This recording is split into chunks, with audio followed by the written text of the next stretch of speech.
Esse é o equipamento Cobra mais um CC4. Ela também está no nível P4 de segurança, partícula de 3,5 por 40.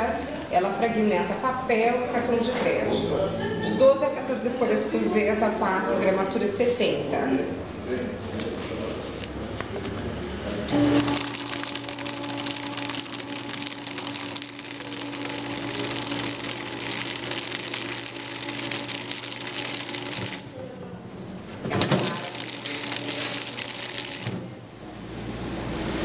Ela para quando a gente abre o cesto, o tamanho das partículas produzidas pela fragmentação.